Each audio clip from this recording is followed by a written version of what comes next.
మనసింతే మనసింతే ఈ మనసుది తీరని ఆరాటం మనసింతే మనసింతే మనసింతే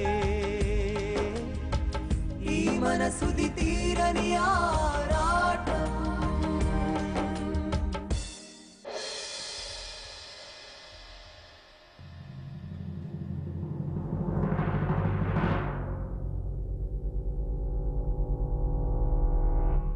హాయ్ అన్నయ్య.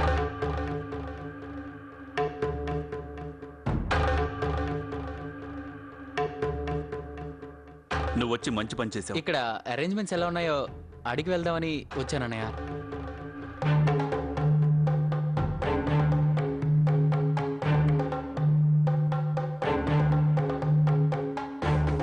ఏం జరిగిందన్నయ్య? నువ్వు ఏమీ మాట్లాడటం లేదు. ముందు నువ్వు లోపలికి రా. ఏమైందన్నయ్య?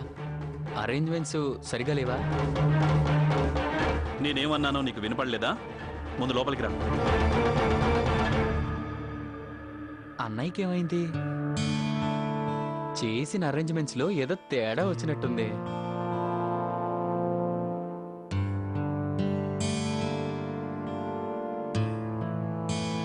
చెప్పనయ్యా, ఇంకేమైనా కావాలా? అన్నిటికన్నా ముందు నువ్వు ఆ మ్యూజిక్ ఆఫ్ చేయి. అర్థం పర్థం లేని పాటలు నువ్వు. అలాగే లైట్స్ కూడా ఆన్ చేయి. అన్నయ్య, అది నేను చెప్పింది నీకు వినపడిందా లేదా?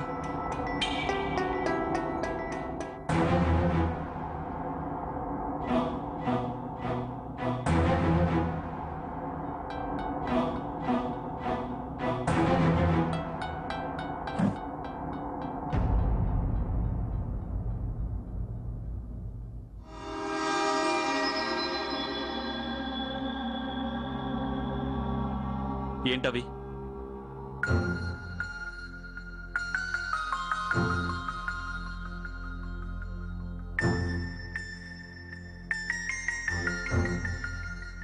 అవి నువ్వే కదా అక్కడ పెట్టింది? సారీ అన్నయ్య, మీరు హ్యాపీగా ఉండాలనే నేను ఇలా చేశాను. మీకు మరోలా అనిపిస్తే క్షమించండి. ఫ్రెండ్స్ చెప్తే ఇలా చేయాల్సి వచ్చింది. మేము హ్యాపీగా ఉంటామనా?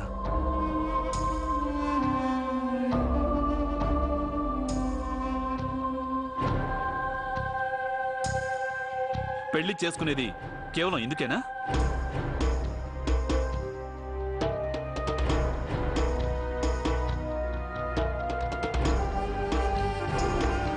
నేనెందుకు పెళ్లి ఒప్పుకున్నానో మీ అందరికీ బాగా తెలుసు. నేను పెళ్లి చేసుకుంది శారీరక వాంఛల కోసం కాదు.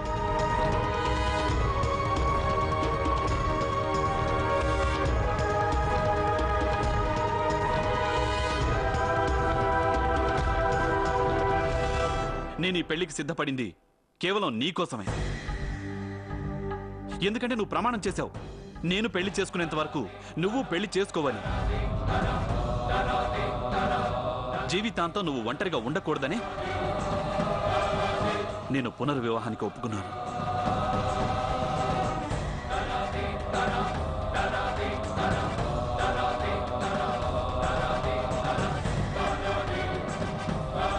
లేదంటే నా అర్పితకి బదులుగా నా జీవితంలో ఎవరికి చోటిచ్చేవాణ్ణి కాదు.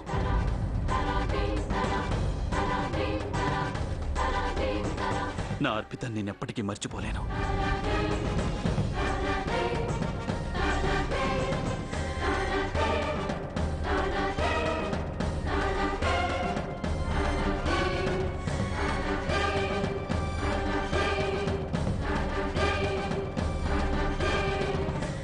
ఈ జన్మలోనే కాదు, జన్మ జన్మల వరకు నాకు నా అర్పితే జీవిత భాగస్వామి కావాలని నేను ఆ దేవుణ్ణి మనస్ఫూర్తిగా కోరుకుంటున్నాను.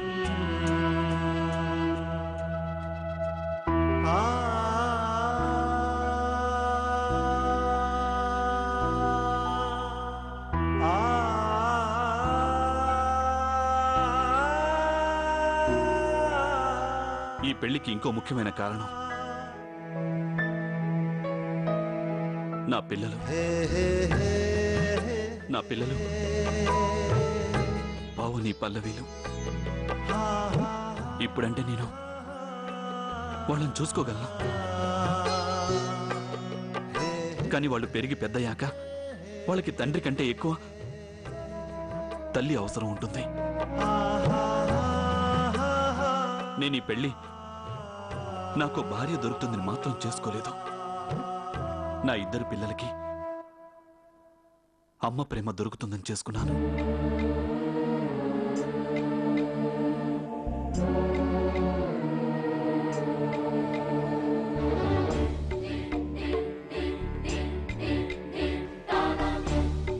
అందుకే నేను ఆర్తి నుంచి కోరుకునేది కేవలం ఒక్కటే, నా పిల్లలకి తన తల్లి ప్రేమను అందిస్తే చాలు. అంతే. అంతకు మించి నేను ఆర్తి నుంచి ఇంకేమీ ఆశించడం లేదు.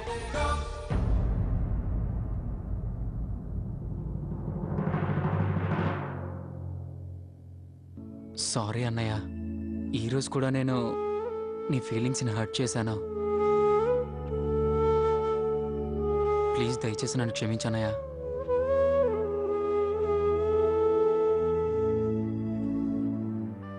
చాలు చాలు చాలు, నువ్వు ఇలా బాధపడితే నేను చూడలేను.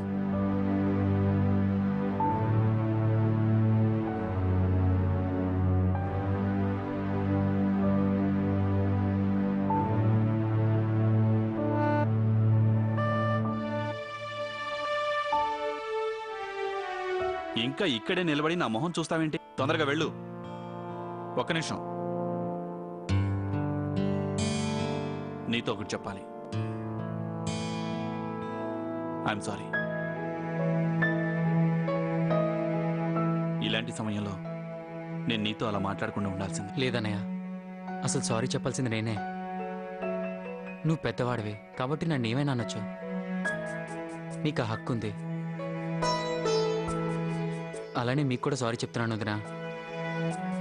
ఐ మీన్ తప్పు చేసినందుకు.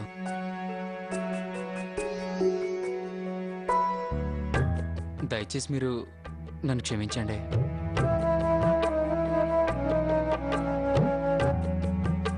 ఇంకో విషయం,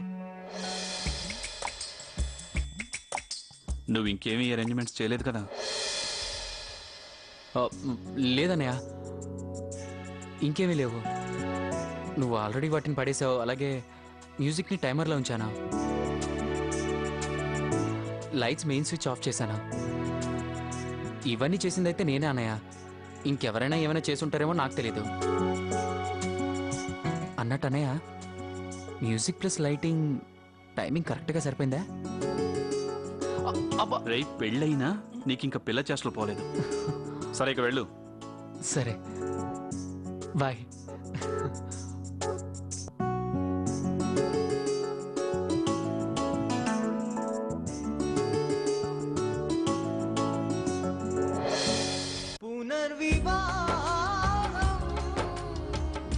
యశ్వంత్ గారితో ఇప్పుడే వెళ్ళి చెప్పేయాలి. ఆయన్ని నేనెంత అపార్థం చేసుకున్నానో. నేను ఆయన గురించి ఆలోచించిందంతా నిజంగా చాలా తప్పు. ఆయన లాంటి వారు కాదు.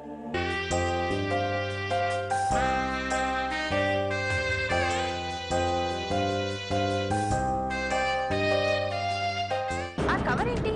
మీ ఆవిడికా? కాదు వదినా, రేఖకి. వాళ్ళు ఆయన ఇచ్చి పంపించాడు.